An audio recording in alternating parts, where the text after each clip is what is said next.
Hello friends, कसे आहात तुम्ही सगळे? आय होप की तुम्ही सगळे ठीक असाल. सो आज आपण करणार आहोत खूप छान अशी स्पेशल भाजी. सो इथे मी मेथी धुवून चिरून घेतली आहे आणि त्यानंतर आपण एका कढईमध्ये 1 स्पून ऑइल घेऊन त्यामध्ये जिरं टाकून आपण आपली मेथी छान शिजवून घेणार आहोत. त्याला छान असं शिजवून घेऊयात म्हणजे आपण आपली जी मेथी आहे ती छान कडू नाही वाटणार आणि खूप टेस्टी वाटते ही भाजी. तुम्ही एकदा नक्की करून बघा, तुम्हाला खूप आवडेल. सो आता दुसरीकडे जोपर्यंत भाजी शिजते आहे आपण कांदे चिरून घेऊया.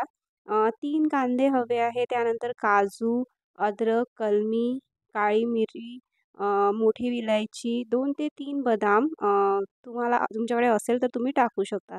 तसंच सोफ पावडर, या भाजीमध्ये सोफ पावडर आणि सोफ खूप इम्पॉर्टंट इन्ग्रेडियंट आहे. सो तुम्ही ते पण नक्की टाका.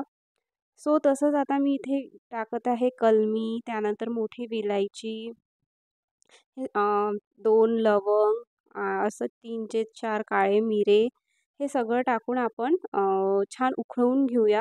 आणि मी एक इथे लाल मिरची पण टाकत आहे. ही काश्मीरी लाल मिरची आहे आणि 2 ग्रीन मिरची म्हणजेच हिरवी मिरची. आणि जे मी सांगितलं तुम्हाला सगळ्यात इम्पॉर्टंट आहे इन्ग्रेडियंट जे म्हणजे सोप पावडर. सो हे आपण करतो आहे आणि तिकडे ते उकळत आहे. इकडे आता आपण अर्धी वाटी दही घेतलेलं आहे आणि त्याच्यामध्ये तुम्ही लाल तिखट टाकून घ्या. जर तुमच्याकडे धने पावडर असेल तर ते पण तुम्ही यामध्ये टाकू शकता. असं आणि याला छान असं फेटून घ्यायचं. खूप छान वाटते ही भाजी, नक्की तुम्ही करून बघा. ही एक काश्मीरी भाजी आहे. सो बघा इथे आपला मसाला आता थंड झालेला आहे उकळून. पाणी पूर्ण आटलेलं आहे त्यातलं. आता त्याला आपण छान बारीक करून घेऊया.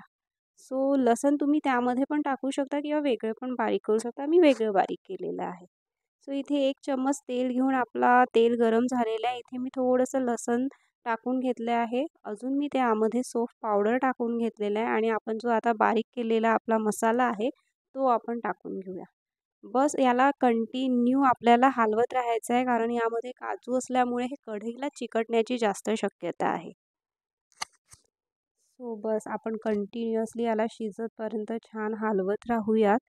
म्हणजे हे जेणेकरून हे चिकटणार नाही आणि यामध्ये तेल पण भरपूर कमी आपण यूज केलेलं आहे. सो बघा आपला मसाला शिजलेला आहे पूर्णपैकी. आता यामध्ये आपण टाकून घेऊया आपली शिजवलेली मेथी. सो बस तुम्ही मेथी टाकून त्याला छानसं शिजवून घ्यायचं. आणि दुसरीकडे आपण पनीर कापून घेतलेले आहेत आणि त्याला आपण छान थोडंसं तेल टाकून छान फ्राय करून घ्यायचे ताव्यावर.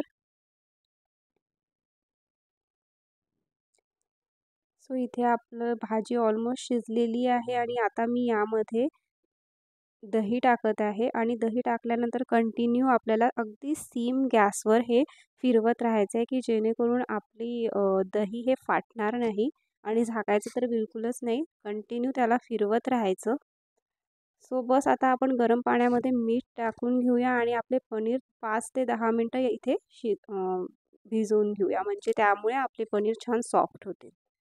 सो दही आपलं शिजलेलं आहे. आता आपण त्यामध्ये पनीर टाकून घेऊया आणि थोडंसं गरम पाणी टाकून घेऊया, जेणेकरून आपल्याला थोडीशी ग्रेव्ही मिळेल.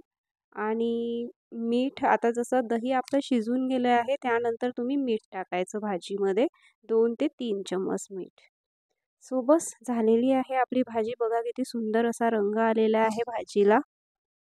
खूप सुंदर वाटते ही भाजी खायला. नानसोबत किंवा पराठ्यासोबत, लच्छा पराठ्यासोबत तुम्ही कशासोबत पण ही भाजी खाऊ शकता. गेस्ट आले असेल तर खूप चांगला ऑप्शन असतो हा भाजी बनवायचा. तसं तर मेथी ही सगळ्यांनाच आवडते, बट ज्यांना पण मेथी आवडत नाही त्यांच्यासाठी हा खूप चांगला ऑप्शन आहे. सो बस मी इथे 1 चम्मच ऑइल घेऊन त्यामध्ये लाल तिखट टाकून घेतलं आहे आणि वरतून त्याला फोडणी दिलेली आहे. सो आपली भाजी झालेली आहे. आता आपण करूया प्लेटिंग. सो बस झालेली आहे आजची रेसिपी. आता भेटूया आपण नेक्स्ट व्लॉगमध्ये. तोपर्यंत लाईक करा, शेअर करा आणि कमेंट करा आणि सबस्क्राईब करा. आणि जर काही चुका असेल तर नक्की मला कमेंटद्वारे सांगा. So thank you. बाय.